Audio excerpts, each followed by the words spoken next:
StrayAllDay.com. You're now tuned into the show where you learn the discipline of showing up day after day to do the work, the confidence to put yourself out there boldly and authentically, and the mental toughness to continue showing up, doing the work, putting yourself out there, even when the success you've expected to achieve has yet to be achieved. And on top of all this, you get a huge dose of personal initiative, which is the go-getter energy that moves any one of us, including yourself, to go and make things happen instead of waiting for things to happen. Then we put all this together into one bundle, one package, one mindset, one method, one philosophy, one book, one show, one daily masterclass that is called Work on Your Game. My name is Dre Baldwin, also known as Dre All Day, and welcome to the show. And today's topic, if he dies, he dies. Now, before I get into explaining why this is the topic, let me tell you that I have a text line where I want you to send me a text and tell me the best thing you got from today's episode, the most offensive thing you heard in today's episode, why you loved it, why you hated it, why you're going to listen to everything I put out in the future, why you're never going to listen to me ever again. If you want my daily motivation text messages or you want a link to get your free copy of my book, The Third Day, send me a text. All of those you can get by sending me a text to the same number. Number is 305-384-6894. Once again, 305-384-6894. Whatever you text to that number, I'll get it. So whatever you got to say, you just send it right there and we'll take it from there. Again, the topic today, if he dies, he dies. Now, what is this about? This episode is about the harsh truths of life and death. We all have life right now and we're all going to die one day. Life and death are interconnected. Winning and losing. We all win and lose. The possibility of winning only must come with the possibility of losing.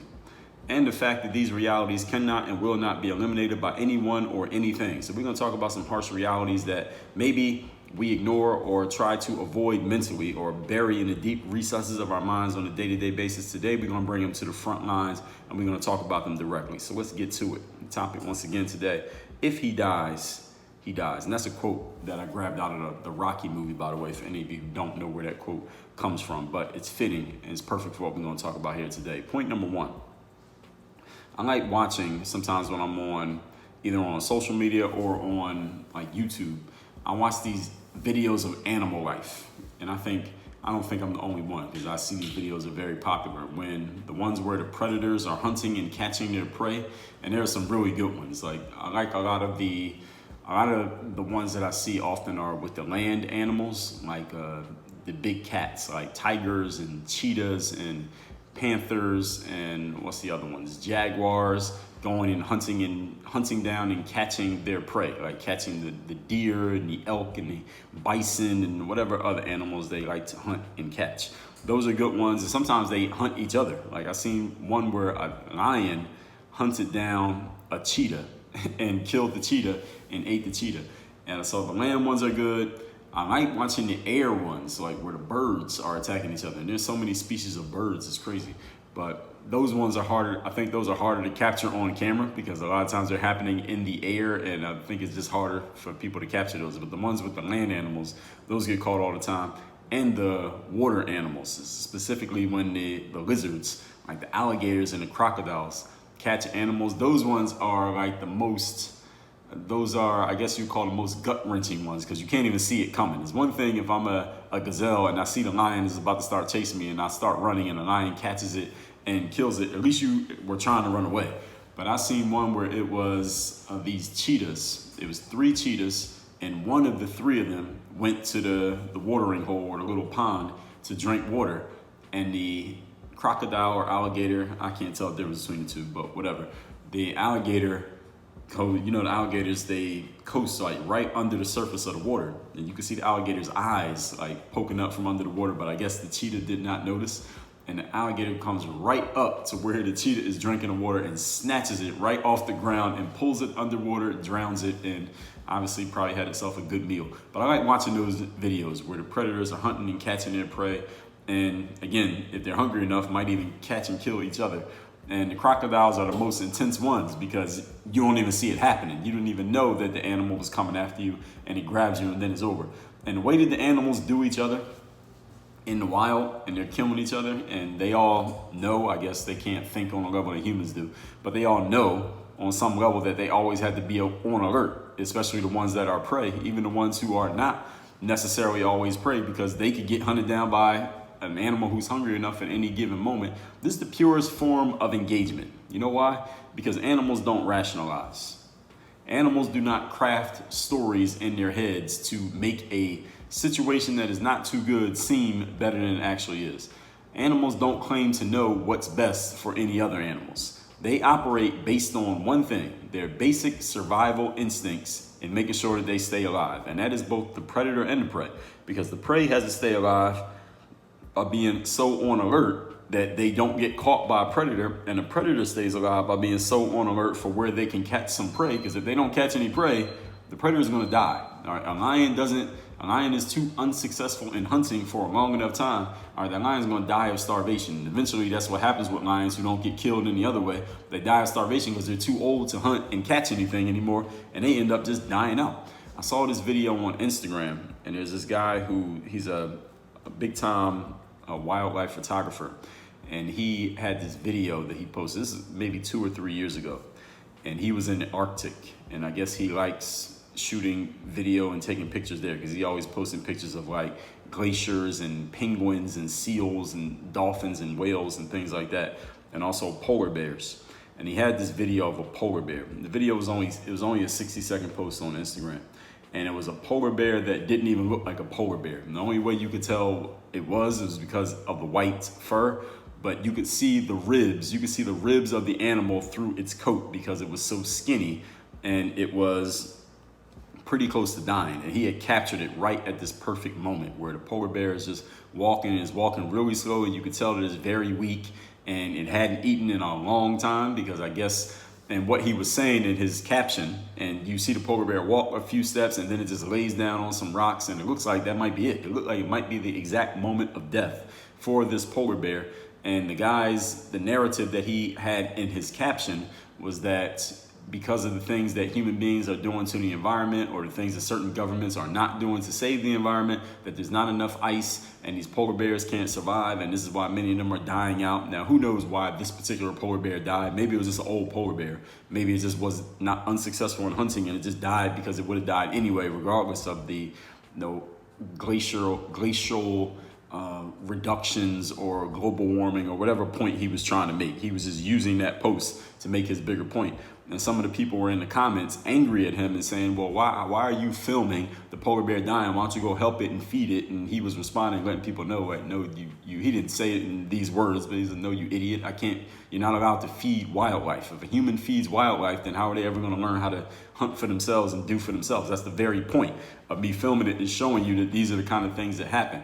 But the whole point that I'm making here, and point number one, is that these animals, because they don't rationalize, because they don't have these same type of social norms that we have, they don't craft stories in their heads, they don't try to tell other animals what's best for them. They operate on these basic survival instincts of staying alive. Human beings, we used to be like this too. There was a time, way before any of us was alive, when we were this exact same way, until, and over the years it's gotten worse, we have become, or at least we think we have become, so damn smart that we had to tell each other what's best for the other person. Let me help you out. Let me help you out. Let me tell you how you're going to survive. Let me tell you how you can win. Oh, this is why you're losing. You need to do this. Oh, this is why I'm winning, because I'm doing this. You need to do the exact same thing. Let me sell it to you. Human beings, we are doing this to each other because, again, with our big brains, we think we are very smart. We think we can outsmart evolution. We think we can outsmart just how things are going to go in life. And often when we do this, we try to help other people succeed. We try to tell them, or I know what's best for you better than you do. We actually make the situation worse. It was exactly what the photographer was explaining to people in his Instagram comments when they were saying, well, why don't you help the bear out so the bear doesn't die? And his point was, in his response in the comments, and what I understood when I read his response was, if I was to help that bear by giving it food, all I'm going to do is make the bear weaker, because when there are no more humans around, because now the bear is conditioned to look for a human to eat, they won't know how to hunt. They will lose their ability to do what they need to do, which is survive, which is go and kill something. Because they don't kill something, they're not going to survive out here. And it's the same thing if you were to protect some prey. Let's say you see a gazelle getting chased by a lion, and you save the gazelle by blocking the lion from catching it. Well, not only are you blocking what is naturally going to happen out there in the world, now you're training the gazelle that it doesn't have to run away from the lion because a human's going to save it. Well, next time, if there's no human around, all right, it's a wrap for that gazelle. So the point is here in this point number one is that sometimes in life, you got to let people lose. Sometimes in life, you got to let people die. And again, die I mean that metaphorically, and sometimes, hey, it might mean literally, because you can't save everybody. You can't save the animals, and they don't need to be saved. Sometimes in life, things just have to go their natural course, and sometimes that means somebody got to fall. Sometimes that means somebody got to come up short. Point number 2. Today's topic, once again, is if he dies, he dies. Number 2, not all of life is necessarily a competition. Not everything is going to be competition, that one person has to win and one person has to lose. But at the same time, it is a competition because we all compete for success. We compete for money. We compete for attention. We compete for favor. And when there is competition, there are winners and there are losers. Now, even though not all of these are zero-sum games, I mean, success, money, attention, favor, like more than one person can be successful and make money and get attention. But at the same time, sometimes we're chasing who can get more of it, who can get it faster, who can do it more efficiently, who can do it in this place versus who's going to do it in this place. This is a reality in the sports world, it's a reality in business, and it's a reality in day-to-day life. Now, you can moralize as much as you want and act like this doesn't exist, but we all know that it does. Even if it's a subtle thing and it's not being spoken about, it's still happening that, all right, yeah, you make some money, I make money too, but I'm gonna make a little bit more money. I'm gonna make my money a little bit faster. I'm gonna get my money a little bit easier than you're getting it. I'm gonna get my money from these people and you're not gonna get any money from these people. That kind of competition is happening all the time amongst people, even if you're not talking about it. This is a reality of the human condition. Now, before you start with the, well, Dre, no, so you're saying this, so you're saying that. No, let me tell you exactly what I'm saying. The reality and possibility of losing, failing, and being eaten alive, hopefully metaphorically for us human beings, is this is the very thing that gives life its flavor. And it pushes all of us to work on our games because we know that you could lose, but the possibility of losing also comes with the possibility of winning, and failure comes with success. They're just linked together. And being eaten alive comes with eating somebody else alive. Again, that part we're talking metaphorically. This is the flavor of life. All right, we want this. We need this flavor. We do not want this legislated out. We do not want this participation trophied out to where nobody could possibly lose and nobody could possibly fail. We don't want that. We want the flavor of winning and losing in there because that's what makes winning taste good, is the fact that it could have been losing. And at the highest levels of what we do, we are pushing ourselves to work on our games, and at the highest level, we need to deliver. And at the lowest level, we're just trying to survive. And the fact is, when everybody's trying to deliver at the highest level, some people won't deliver very well and they won't stay at the high level. And also the fact is, at the lowest level, some people are trying to survive and they will not succeed at surviving, and they're going to fall out. They're going to fall out of the game. Some people just ain't going to make it. Some people are going to die metaphorically out of the game. In professional sports, for example, not everybody's going to make it. I remember being on pro teams and seeing somebody come through our team one day or a day or two for practicing with us, and we're looking at this player like, who's this guy? Or the coach is like, well, they're going to practice with us for a couple days. They're practicing with us for a couple days, and if they weren't impressive, we didn't see them anymore. All right, they died out. They were out of the game. I know many athletes who got to a certain level in their sport. It might have happened in middle school. For some of them, it was high school. For some, it was college. For some, it was the pros. And they got to that level. They couldn't perform at that level, and they died out. The game did not continue for them, and this is just the way that it works. There are people who in the business world. How many of you entrepreneurs out there know other people who tried to get into the entrepreneurial world? They worked on a few things. They tried something. They tried this. They tried that. It didn't really work. They died out of the game, and they went and got into a different game. It just didn't work out for them. This is part of the game of life, folks, that not everybody is going to make it. And this is the way that we need it to be, that not everybody can make it, because that's what makes making it fun, that not everybody can do it. The value of the trophy is not in having the trophy, is in that nobody else got the trophy. The value in winning something that not everybody wins is not that you won, is that a whole bunch of other people tried and they couldn't do it, and you were the one who was able to succeed, or you and the others who succeeded were the ones who were able to succeed. That's what makes it as valuable as it is. Why is professional sports looked at the way that it is? It's because not everybody can play. Not everybody's going to make it. That's the very value of it. These things like making the Olympic team. This summer, hopefully, we're having Olympic Games. What makes being an Olympian such a big deal? I mean, I know of people, and actually know people, who have competed in Olympic Games for the United States. And they don't even have to win. They don't even have to win a medal. Just the fact that they were on the Olympic team is something that they can sell that. they can leverage that and trade on that for the rest of their lives. And why is that? Why do we value it so much? Just to even be on the team, even if you didn't win, even if you might not even competed, you might not even got a chance to compete in the Olympics, but you were on the actual team. Why does that matter so much? Because not everybody can make the team. Because of how hard it is to make it and how selective the process is for anyone to even get in it. That's what makes it such a big deal. Doing things like in the thought leadership world, giving a TED talk. I've done 4 TEDx talks, and it's a very valuable thing. It has slowly become, it hasn't lost all of its value, but it's slowly become a little bit less valuable over the years because there are so many TEDx events that a whole bunch of people have given them. And the more people that give them, the less valuable it becomes because the scarcity has gone down.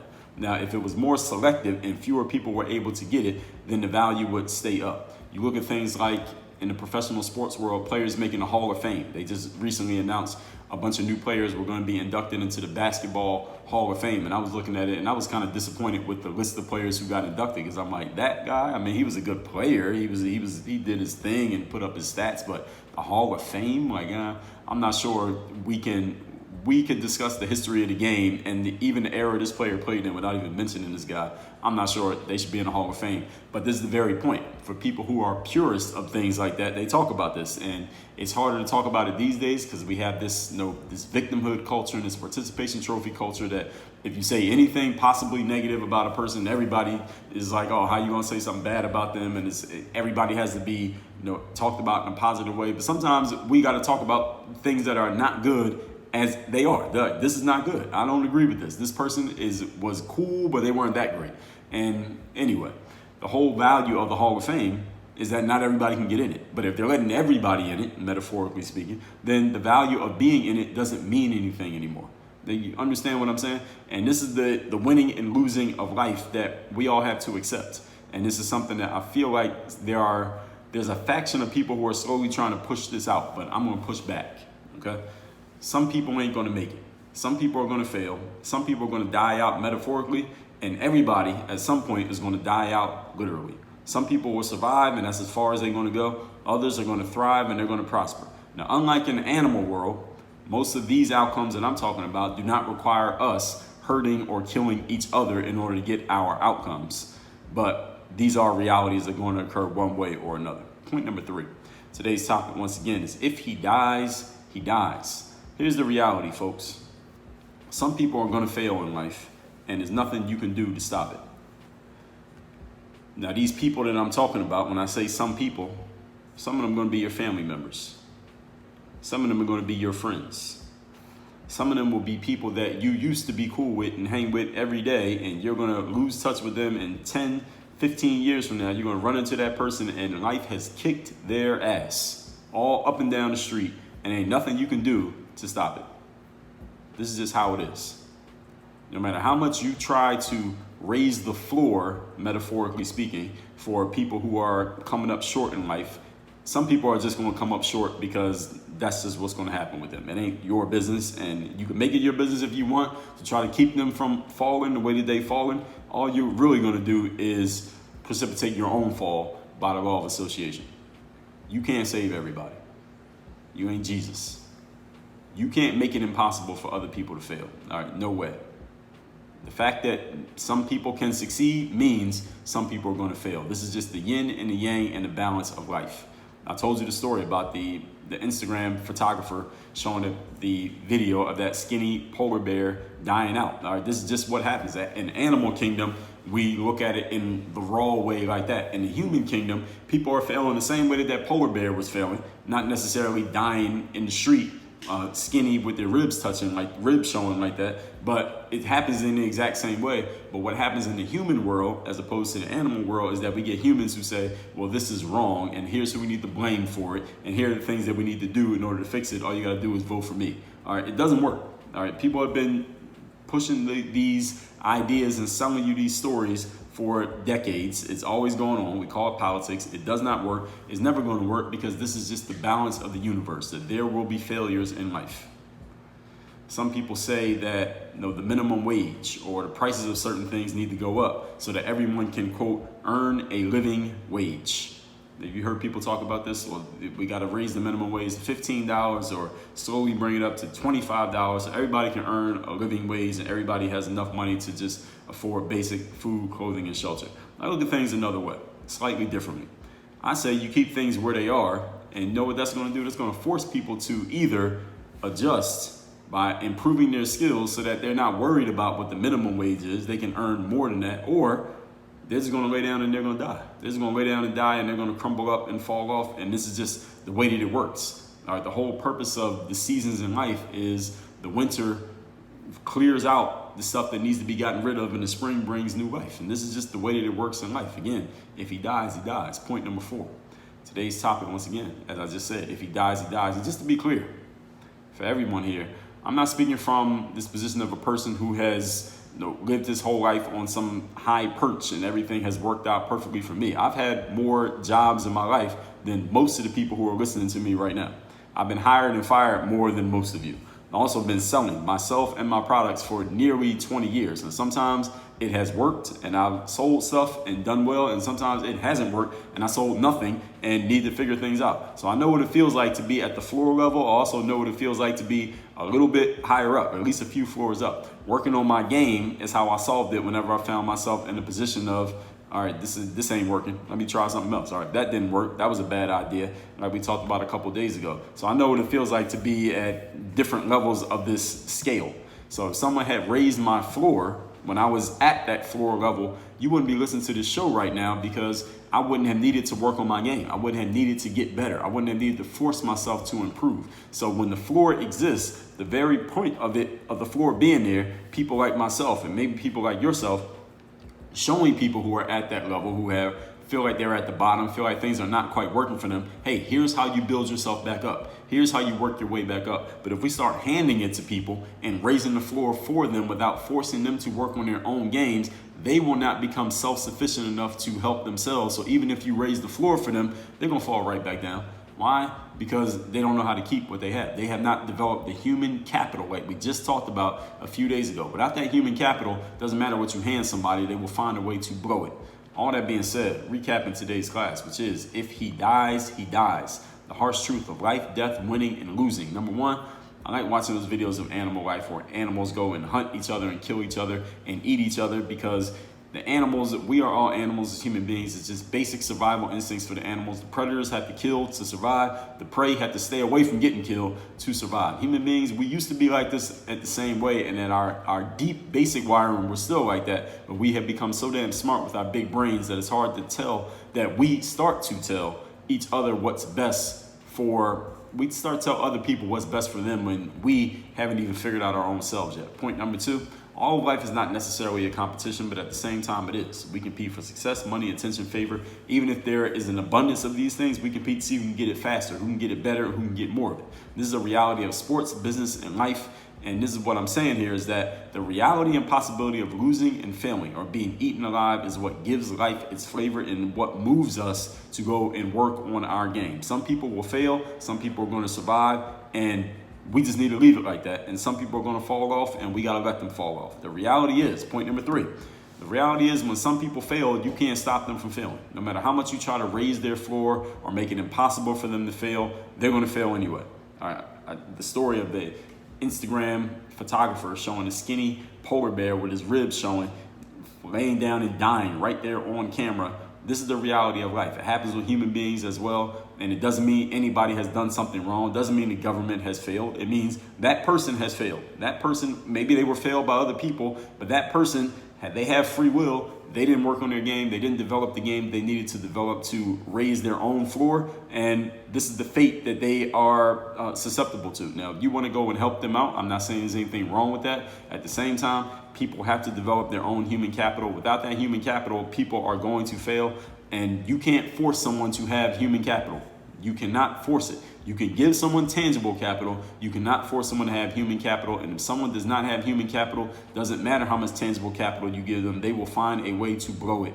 No, one way or another. That's a guarantee. Number 4, just to be clear, I'm not speaking from a position of a person who's been there whole life on a high perch. I was born into a lower middle class neighborhood. We had basic food, clothing, shelter, but nothing extra than that. I've had more jobs than probably you have had. I've been hired and fired more than you have. I've been selling myself and my products probably for longer than you have. Sometimes it's worked out and sometimes it hasn't. So I know what it feels like to be at the floor level. And the reason why I'm able to talk about things the way I talk about them now is because I've developed the human capital, working on my game, raised my personal floor, and now I can talk to other people about how to do the same thing for themselves. So like I said, if he dies, he dies. Send me a text. Send me the most valuable insight you got from today's class. My number is 305-384-6894. Work on your game. Dre all day.